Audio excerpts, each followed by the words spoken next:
Hello students, welcome back. आज हम discuss करने वाले हैं quantum mechanical model.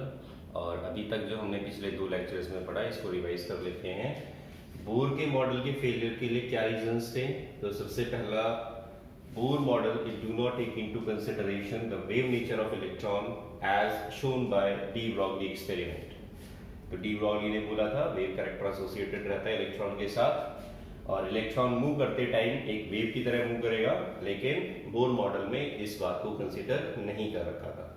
First reason हो गया। इसके बाद में second reason, Heisenberg was able to find the position and momentum of a moving electron simultaneously. तो क्योंकि पोजीशन और मोमेंटम जो है वो एग्जैक्टली हम नहीं निकाल सकते, इस वजह से उसका पाथ जो है वो ट्रेस नहीं किया जा सकता। और बोर का मॉडल जो है वो ये कह रहा था कि इलेक्ट्रॉन एक सर्कुलर पाथ पे मूव करता है। तो ये सर्कुलर पाथ कब पता चला होगा? जब रेडियस और वेलोसिटी की एग्जैक्ट वैल्यू इनको पता होगी। लेकिन हिजेनबर्ग ने जब प्रैक्टिकली ऐसा करने की कोशिश की तो पोजीशन जो है अगर वो एग्जैक्टली पता चलती तो वेलोसिटी जो है उसमें चेंज आ रहा था।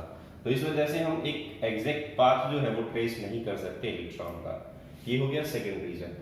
Third reason, it do not explain the Zeeman effect and Stark effect. जो हाइड्रोजन का एटॉमिक स्पेक्ट्रा मिला था उसके अंदर ज़ीमैन इफेक्ट और स्टार्क इफेक्ट जो था that is splitting of lines in the influence of electric field. Electric field इसमें अप्लाई करते हैं, मैग्नेटिक फील्ड इसमें अप्लाई करते हैं। तो ये एक्सप्लेन नहीं कर पाता मॉडल, इस वजह से ये मॉडल रिजेक्ट कर दिया गया। अब हम ये देखते हैं कि अभी तक जो है 3 मॉडल्स हमने पढ़े, ये मॉडल रिजेक्ट होते जा रहे थे, एक एक करके फेल होते जा रहे थे। So what was the reason for failure of all these models?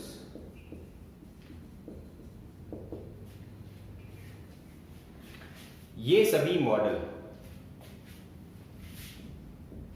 all these models were trying to apply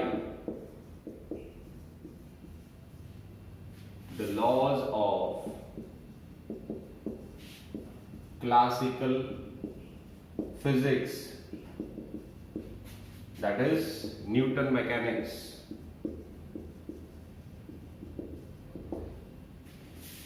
to the atom. अगर आप बोर मॉडल के फेलियर के रीजंस जो हैं उनको आप स्टडी करेंगे तो आपको ये पता चलेगा कि बोर मॉडल के फेलियर के पीछे जो मेन रीजन थे वो रिलेटेड थे इलेक्ट्रॉन के मोशन के साथ। इलेक्ट्रॉन जो मूव करता है तो डी ब्रॉगली ने बोला कि वेव कैरेक्टर एसोसिएटेड रहेगा। हिजेनबर्ग ने बोला कि हम एक साथ पोजीशन और मोमेंटम जो है वो नहीं निकाल सकते। तो ये जो मूवमेंट के रिलेटेड इश्यूज थे वो किस लिए आ रहे थे? क्योंकि बोर ने अपने मॉडल के अंदर न्यूटन मैकेनिक्स इसके रूल्स अप्लाई कर रखे, इसके रूल्स अप्लाई किए थे और इन्हीं का यूज करके उन्होंने रेडियस और वेलोसिटी की रिलेशन जो थी वो प्रेडिक्ट की थी। लेकिन जो क्लासिकल फिजिक्स के रूल हैं ये अप्लाई होते हैं सिर्फ हेवनली बॉडीज पे, मैक्रोस्कोपिक बॉडीज पे। Rules of Newton mechanics are applicable to macroscopic bodies. Macroscopic किसको बोलते हैं? जो हमें आंखों से दिखाई देती है। Macroscopic bodies such as stone, ball, bus, truck etcetera. Newton mechanics के रूल इन चीजों पे अप्लाई होते हैं जो हमें दिखाई देती हैं, but not applicable to microscopic particle. तो ये रूल्स हम इन पे अप्लाई नहीं कर सकते। तो अब क्या हुआ, हमें माइक्रोस्कोपिक पार्टिकल्स के ऊपर जो रूल्स अप्लाई करने हैं वो अब एक नई ब्रांच बनाई गई और उसके अंदर उन रूल्स को डिक्लेयर किया जाता है। तो यहां पर अब हम लिखते हैं a new branch was made called quantum mechanics,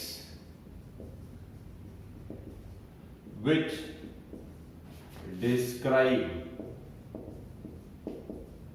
the motion of a microscopic particle. तो एक नई ब्रांच बनाई गई, इस ब्रांच का नाम था क्वांटम मैकेनिक्स। क्वांटम का मतलब क्या होता है? Small packet, quanta, photon. Mechanics का मतलब मूवमेंट। तो जो ब्रांच स्मॉल पैकेट्स या फोटॉन्स या क्वांटा के मूवमेंट से रिलेटेड रूल्स डिफाइन करती है, that is called quantum mechanics. अब देखो बच्चों, यहां पर हम आगे ये देखते हैं कि ये जो ब्रांच है quantum mechanics take into consideration dual nature of matter. ये ड्यूअल नेचर को कंसीडर करती है क्वांटम मैकेनिक्स ब्रांच जो है। Quantum mechanics was developed by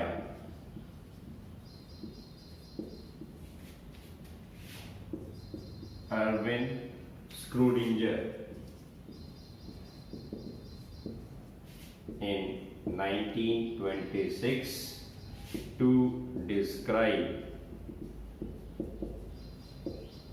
the wave motion of electron।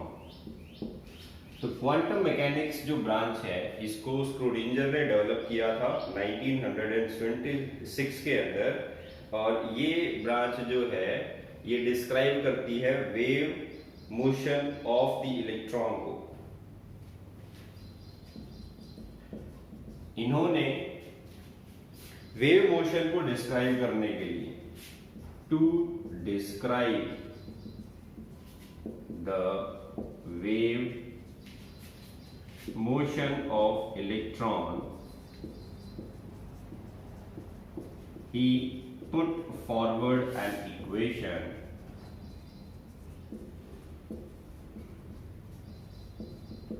called Schrödinger wave equation। और क्या है Schrödinger wave equation?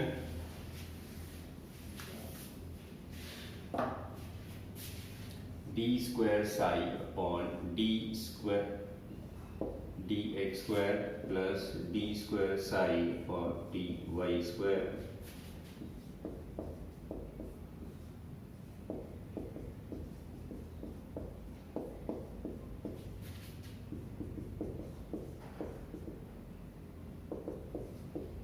This equation is called Schrödinger wave equation। इस इक्वेशन में psi वेव फंक्शन है, x, y और z coordinates है, geometry coordinates जो 3 dimensional space बताते हैं। m is mass of electron, जो भी इलेक्ट्रॉन मूव कर रहा है जिसके मोशन को हम स्टडी कर रहे हैं। e is the total energy of electron and U is potential energy of electron। तो ये है स्क्रोडिंजर वेव इक्वेशन, और क्वांटम मैकेनिक्स इस इक्वेशन के ऊपर डिपेंड करती है। Quantum mechanics depend on this equation. इस इक्वेशन को जब सॉल्व किया जाता है, the solution of this equation gives us the value of E and psi। तो E जो है वो अलाउड एनर्जी लेवल्स, या फिर हम कह सकते हैं quantized energy levels.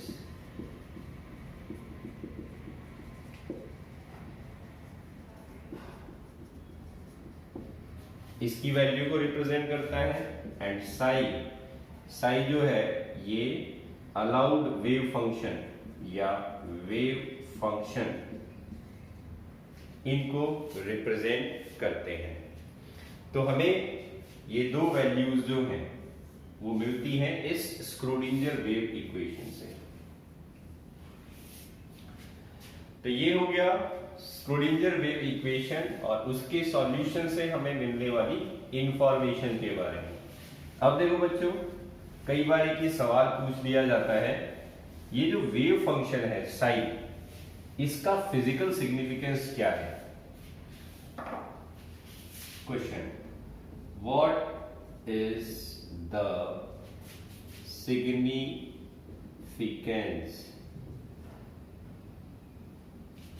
Of Sai? तो आंसर क्या लिखना है हमें? साई जो वेव फंक्शन है ये एक वेव का एम्पलीट्यूड बताता है। तो आप लिखेंगे psi has as such no physical significance but it simply represent the amplitude of wave। अगर इसका स्क्वायर कर दिया जाए, साई का स्क्वायर, तो अब ये बन जाता है it is the probability of finding the particle या फिर electron in the 3 dimensional space. तो अगर हम साई का स्क्वायर करते हैं तो ये प्रोबेबिलिटी बन जाती है इलेक्ट्रॉन के मिलने की। इलेक्ट्रॉन कहां पर मिलेगा? 3 डायमेंशनल स्पेस में। तो देखो बोर के मॉडल में जो ये बात बोली गई थी कि एक वेल डिफाइंड सर्कुलर ऑर्बिट है जिसके ऊपर इलेक्ट्रॉन मूव करता है, हिजनबर्ग ने ये बोला था कि हम सर्कुलर पाथ ट्रेस नहीं कर सकते क्योंकि हम पोजीशन और वेलोसिटी एक साथ निकाल ही नहीं सकते किसी भी मूविंग इलेक्ट्रॉन की। तो अब अगर ये सर्कुलर पाथ नहीं होगा तो क्या आएगा? तो अब इन्होंने टर्म चेंज कर दिया। ये टर्म जो है उसका यहाँ पर बहुत बड़ा सिग्निफिकेंस है।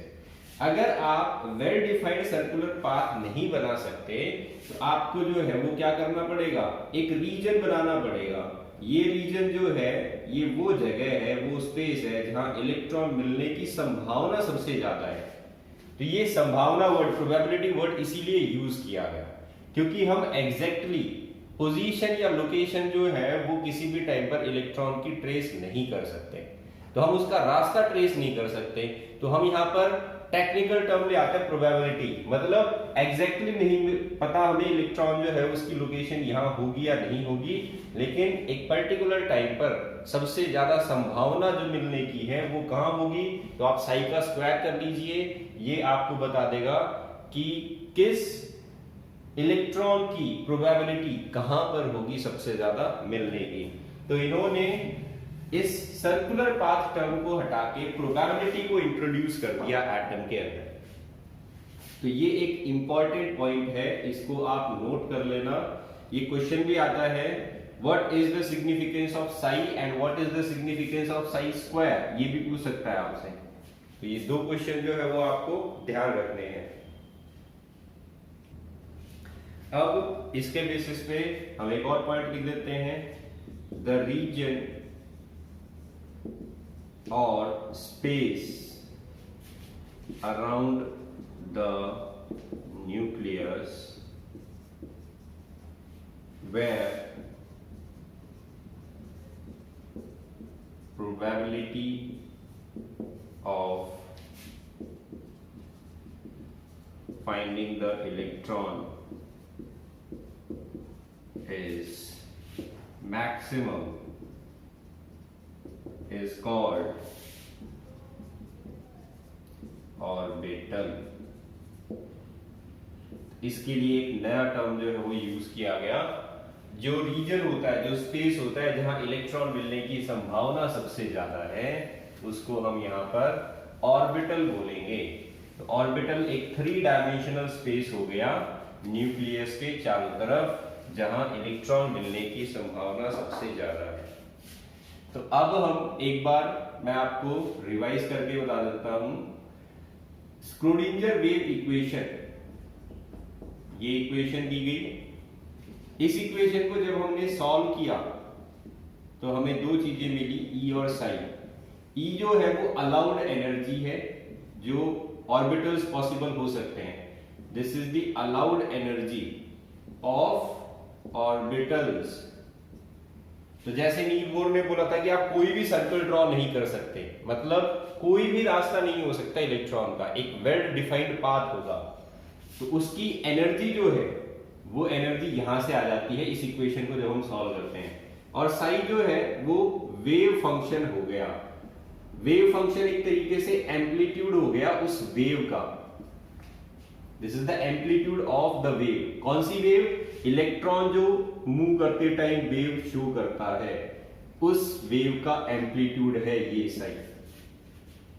जब हम इस साई का स्क्वायर करते हैं तो ये हमें वो रीजन बता देता है। It tells us the region where probability of finding the electron is maximum. तो ये न्यूक्लियस है, इसके बाहर मुझे एक इलेक्ट्रॉन जो है वो रिप्रेजेंट करना है। तो वो इलेक्ट्रॉन जो है वो इस डायग्राम के फॉर्म में आपको मिलेगा।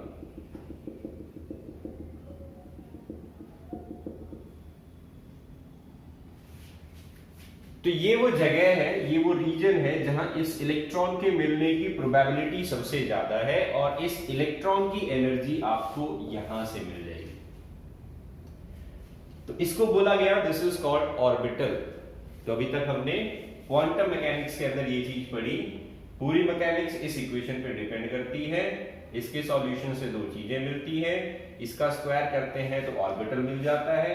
ऑर्बिटल वो रीजन है जहां इलेक्ट्रॉन मिलने की संभावना सबसे ज्यादा होती है, और ई उस इलेक्ट्रॉन की एनर्जी है जिसका तुमने ऑर्बिटल ड्रॉ किया।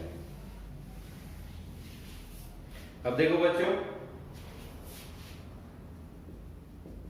बोर मॉडल में टर्म यूज किया गया था ऑर्बिट, और क्वांटम मैकेनिकल मॉडल में टर्म यूज किया जा रहा है ऑर्बिटल। दोनों में डिफरेंस क्या है?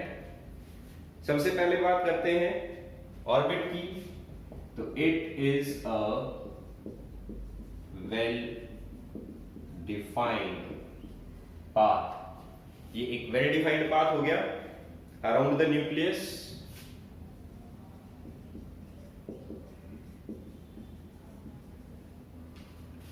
लेकिन ऑर्बिटल क्या हो गया? It is a region around the nucleus. ये पाथ नहीं, ये रीजन है। ऑर्बिटल जो है वो रीजन है न्यूक्लियस के चारों तरफ। सेकंड पॉइंट, ऑर्बिट जो है, ऑर्बिट कैसा था? एक 2 dimensional. It is a 2 dimensional concept. भाई सर्कल तो 2 डायमेंशनल होता है, तो सर्कुलर पाथ बता रहे हो तो ये 2 डायमेंशनल कंसेप्ट हो गया। लेकिन रीजन ऑर्बिट जो होता है वो 2 डायमेंशन नहीं होता, it is 3 dimensional concept. Region जब हम बोल रहे हैं तो रीजन जो है वो एक 3 डायमेंशनल बॉडी हो जाता है। तो ये हो गया सेकंड पॉइंट। इसके बाद में ऑर्बिट जो है, यहां तो सर्कुलर पाथ की बात हो रही थी। It do not consider wave character. इसके अंदर पार्टिकल कैरेक्टर जो है उसको कंसीडर किया जाता है, वेव कैरेक्टर को कंसीडर नहीं किया जाता। लेकिन यहां पर it takes into consideration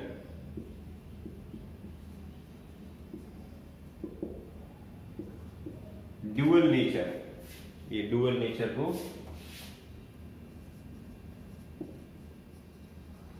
particle जो है उसका वेव कैरेक्टर भी एसोसिएटेड होता है, तो ड्यूअल नेचर को कंसीडर करता है। Next, maximum number of electrons can be 2n² in an orbit. किसी ऑर्बिट में मैक्सिमम इलेक्ट्रॉन्स 2n² हो सकते हैं। यहां पर कितने होंगे? Maximum electrons can be 2 in an orbital. ये पॉइंट हम पढ़ चुके हैं, ये पॉइंट हम आगे देखेंगे इस मॉडल के अंदर जब हम और बातें करेंगे तब।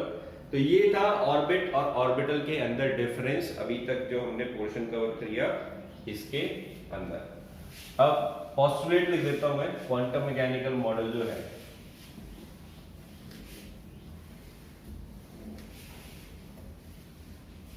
इसके पोस्टुलेट्स क्या क्या हैं?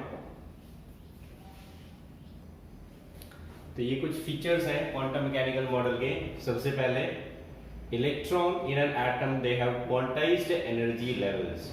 मतलब एटम के अंदर कोई भी ऑर्बिटल या कोई भी एनर्जी लेवल जो है वो पॉसिबल नहीं है, कुछ वेल डिफाइंड एनर्जी लेवल्स ही पॉसिबल होते हैं। तो ये बात जो है, ये स्टेटमेंट नील बोर के मॉडल से मिलती जुलती थी। उन्होंने भी यही बोला था कि आप कोई भी सर्कल नहीं बना सकते, कुछ फिक्स्ड सर्कल्स जो है वही पॉसिबल होंगे। इन्होंने उन सर्कल को हटा के यहाँ पर ऑर्बिटल टर्म जो था वो इंट्रोड्यूस किया था। ऑर्बिटल एक 3 डायमेंशनल स्पेस होता है, तो इस वजह से इस पॉइंट में और बोर मॉडल में आपको रिजेम्बलेंस देखने को मिलेगा। सेकेंड पॉइंट आ जाता है, these quantized energy levels they are obtained from solution of Schrödinger wave equation। ये जो एनर्जी लेवल्स हैं ये कहां से मिलते हैं हमें, कि कौन सा ऑर्बिटल पॉसिबल होगा, कितनी एनर्जी होगी उसकी, ये हमें मिला स्क्रोडिंजर वेव इक्वेशन के सॉल्यूशन से। तो आपको पीछे बताया था E की वैल्यू आती है जब हम स्क्रोडिंजर वेव इक्वेशन को सॉल्व करते हैं, तब ये E की वैल्यू जो है वो एनर्जी लेवल की एनर्जी है। थर्ड पॉइंट आ जाता है, वेव फंक्शन साई जो है वो यहां पर एम्पलीट्यूड रिप्रेजेंट करता है इलेक्ट्रॉन वेव का, और अगर इसका स्क्वायर कर दिया जाए तो ये प्रोबेबिलिटी जो है वो finding the electron in atom ये बताता है। Probability of finding the atom is called orbital. ये वो स्पेस होता है, वो रीजन होता है जहां इलेक्ट्रॉन मिलने की संभावना सबसे ज्यादा होती है, इसको ऑर्बिटल बोला जाता है। अब next point, because there are many wave functions in an atom, so there are many atomic orbitals possible in an atom। तो क्योंकि कई सारे वेव फंक्शन होते हैं, क्योंकि बहुत सारे इलेक्ट्रॉन्स होते हैं एटम के अंदर, तो इस वजह से जितने इलेक्ट्रॉन उतने वेव फंक्शन, और जितने वेव फंक्शन उतने ही एटॉमिक ऑर्बिटल्स होंगे एटम के अंदर। अब आ जाते हैं wave functions, it contain all the information about the electron in an atom. ये जो वेव फंक्शन है इसमें उस इलेक्ट्रॉन की सारी इंफॉर्मेशन स्टोर होती है जो भी एटम के अंदर प्रेजेंट होता है। तो ये इंपॉर्टेंट फीचर्स थे इस क्वांटम मैकेनिकल मॉडल के। अब हम देखते हैं application of this quantum mechanical model to hydrogen atom. Hydrogen atom को इन्होंने एक्सप्लेन किया। तो स्क्रोडिंगर वेव इक्वेशन को हम अप्लाई करते हैं हाइड्रोजन एटम के ऊपर। तो देखो बच्चों, इस इक्वेशन को लिखने का एक और तरीका है।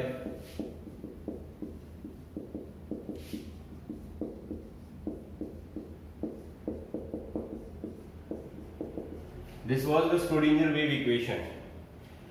इस इक्वेशन को हम ये ब्रैकेट खोल देते हैं और इस तरीके से लिखते हैं।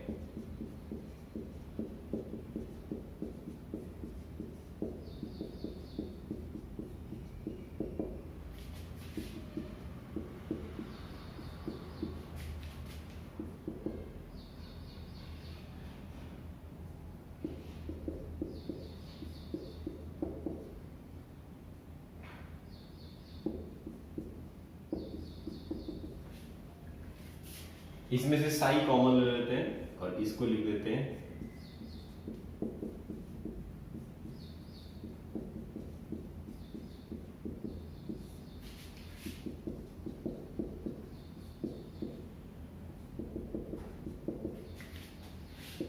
इस टर्म को हम ब्रैकेट के इक्वल टू के इस साइड लेके जाते हैं, ये चेंज हो गई। ये जो ब्रैकेट के अंदर मैंने टर्म लिखा है इसको हम डेल स्क्वायर साई लिखते हैं, इन्वर्टेड डेल्टा। ये निशान जो है this is called inverted delta. तो del square psi plus 8 pi square M upon H square into E into psi is equal to 8 pi square M upon H square.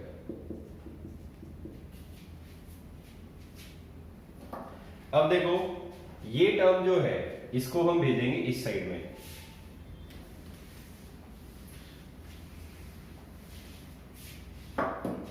ये इधर जाएगा तो नेगेटिव हो जाएगा,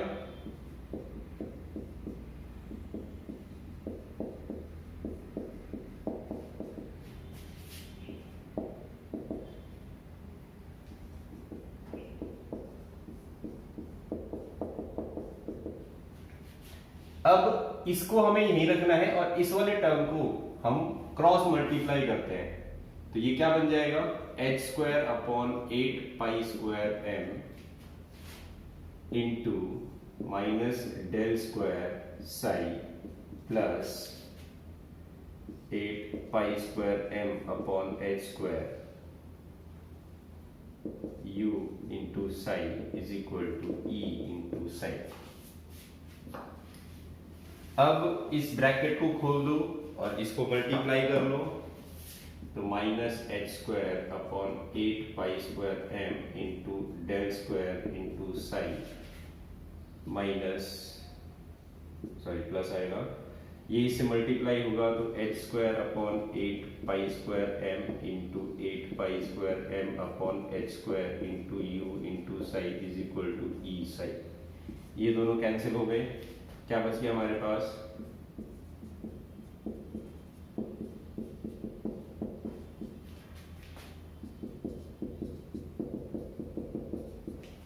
इसमें से साई कॉमन ले लो,